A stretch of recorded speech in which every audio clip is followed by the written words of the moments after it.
नमस्कार दोस्तों। चुनाव के नतीजे आ रहे हैं। मोदी 400 सीटें लाने का राजीव गांधी का रिकॉर्ड नहीं तोड़ पाए। उल्टा जनता ने नरेंद्र मोदी और शाह की बीजेपी का घमंड ही तोड़ दिया। बीजेपी बहुमत का भी लापता नहीं छू पाई। हाल ये हो गया दोस्तों कि 400 सीटें ना आने पर बीजेपी के समर्थकों ने अपनी टीवी ही फोड़ दी। सरकार बनाने के लिए चाहिए थी 272 सीटें, लेकिन पूरी बीजेपी 240 सीटों पर ही से बढ़ गई। जैसे ही मोदी शाह की बीजेपी की दुर्गति हुई, वैसे ही एग्जिट पोल के फर्जी, घटिया और दो कौड़ी के फेक आंकड़े जारी करने वाले प्रदीप गुप्ता आज तक चैनल में फूट फूट कर रोने लगे।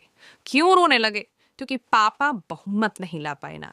दोस्तों, ये वही आदमी है जो पिछली बार बीजेपी के बहुमत लाने पर स्टूडियो में कूद कूद कर नाचा था, लेकिन इस आदमी की सारी खुशी इंडिया ने फटाफट खटाखट सफाचट कर दी।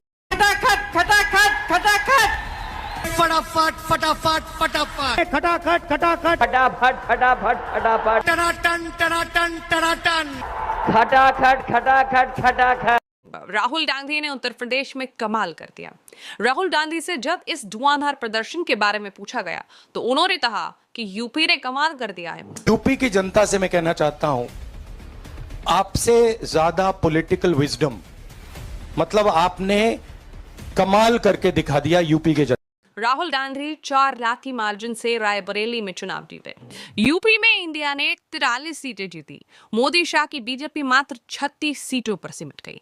खास बात ये रही दोस्तों कि मोदी बनारस में चुनाव जीत करके भी हार गए, क्योंकि महामानव को इनकी पार्टी दुनिया का सबसे बड़ा नेता कहती है, लेकिन दुनिया का सबसे बड़ा नेता सिर्फ 1.5 लाख की मार्जिन से चुनाव जीता और राहुल गांधी मोदी की तुलना में 4 लाख की मार्जिन से चुनाव जीते।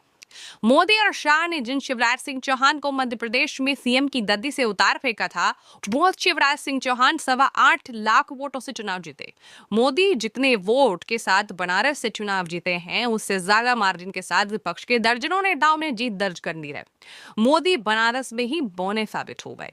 दूसरी बात यह भी है दोस्तों कि अब राहुल गांधी की फ्लाइंग किस पर संसद में चीखने वाली स्मृति ईरानी जी संसद नहीं जा पाएंगी, क्योंकि अमेठी की एक्सीडेंटल सांसद स्मृति ईरानी सोनिया गांधी के पीए किशोरी लाल से बुरी तरह चुनाव हार गई हैं। बड़ी बड़ी बातें हांकने वाली स्मृति ईरानी को जनता ने बुरी तरह हरा कर दिल्ली भेज दिया।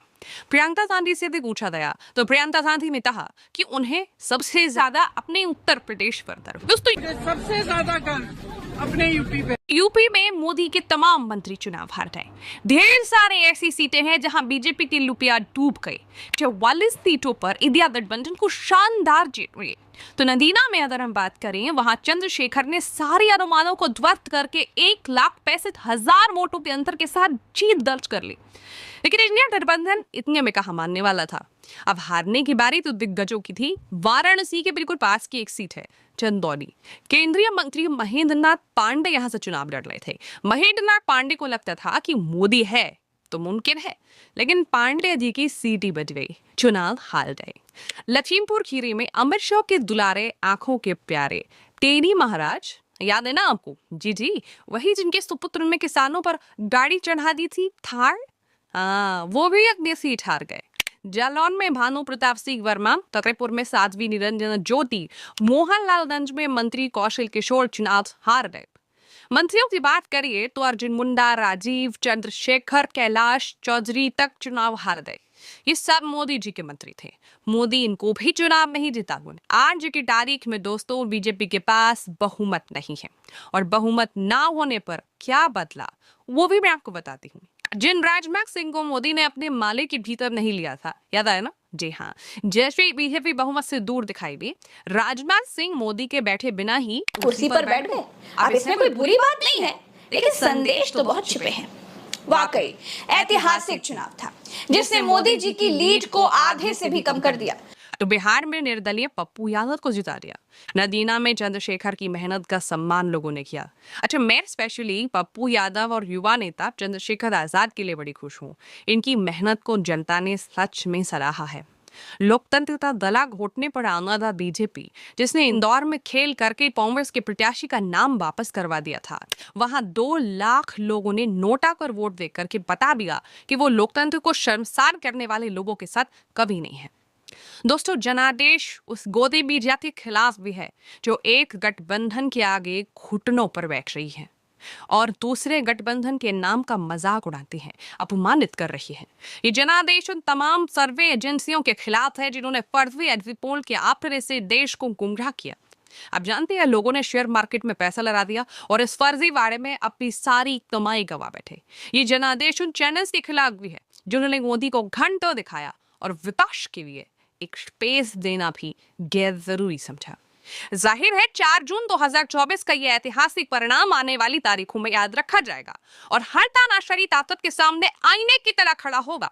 उत्तर प्रदेश में अखिलेश यादव ने और कांग्रेस ने बड़ा अच्छा प्रदर्शन किया। जनता ने बहुत ही अच्छा चुनाव लड़ा, इसके लिए जनता को बधाई। अगर इस बार भी जनता बीजेपी को जवाब नहीं देती दोस्तों, तो एक संदेश जाता, जानते हैं क्या, कि देश में गरीबी, बेरोजगारी, संविधान की रक्षा और अग्निवीर जैसा कोई मुद्दा ही नहीं है। ये जनादेश मोदी के मैजिक की समाप्ति की घोषणा है। मोदी का जितना जादू चलना था चल चुका, जनता ने अब कह दिया है। अब बहुत हुआ बॉस, झूठ की पोटली अपने पास रखो, रोजगार, रोटी और हमारी समस्याओं पर बात करो। चलते हैं दोस्तों, इस वीडियो में इतना ही। मुझे दीजिए इजाजत।